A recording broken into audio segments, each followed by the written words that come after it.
உன்னை அடிச்சானா உன்னை ஆய்ந்திருப்ப, உன்னை அசிங்கமா பேசினானா உன்னை ஆய்ந்திருப்ப, உன்னை அவசரம் திட்டினானா ஆய்ந்திருப்ப. அல்லேலூயா. இதெல்லாம் கடைசி காலத்துல நடக்கும். நீ பாப்ப. இன்னைக்கு நீ பார்க்கலையோ பார்க்கலையோ, ஆனா ஒரு நாள் வரும், ஒரு நேரம் வரும், அப்ப நீ பாப்ப. உன்னை அடிச்சவன கூட முகத்தை மறந்துடுவே, உன் திட்டுனவ கூட முகத்தை மறந்துடுவே, அவன் ஊரை மறந்துடுவே, அவன் பேரை மறந்துடுவே, அனைவரத்தை மறந்துடுவே.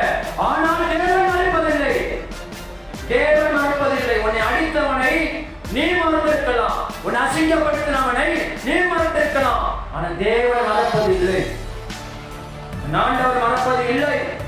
அவனை கொண்டு வந்து கடைசி உன்னிடத்துல வந்து நிறுத்துவான், அவனை நீ நியாயம் இருப்பாய். ஆமென்.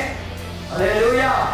தேவன் நாம மகிமைப்படட்டு. வாசிங்கதே, மறு ஜென்ம காலத்தில், இந்த காலத்துல மறு ஜென்மம் இருக்கு, மறுவாழ்வு இருக்கு. எல்லா துன்மார்க்கனுக்கும், எல்லா அக்கிரமக்காரனுக்கும், எல்லா அநியாயக்காரனுக்கும், எல்லா அசுத்தமானவனுக்கும், எல்லா விபச்சாரக்காரனுக்கும், குடிகாரனுக்கும் மறு ஜென்மம் உண்டு.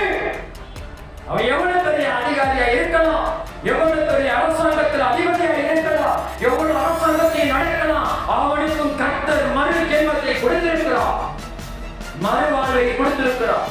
இன்னைக்கு வேணா ஒரு மனிதனை அடிக்க முடியாம இருக்கலாம், இன்னைக்கு வேணா ஒரு மனிதனை திட்ட முடியாம இருக்கலாம், அவன் உனக்கு பெரியவனா இருக்கலாம், பெரிய பெரிய படை தலைவனா இருக்கலாம், அவனை கூட நீ அசைக்க முடியாம இருக்கலாம். ஒரு நாள் வரும், சபையை நீ நல்லா கேட்டுக்க, சபையை நல்லா கேட்டுக்க, ஒரு நாள் அவன் உன்னை பார்த்து நடுங்குவான். ஆமென்.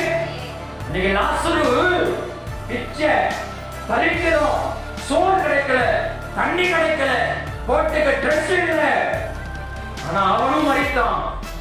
பெரிய ஐஸ்வர்யவான், பெரிய பணக்காரன், பெரிய கோடீஸ்வரன், அவனும் மரித்தான்.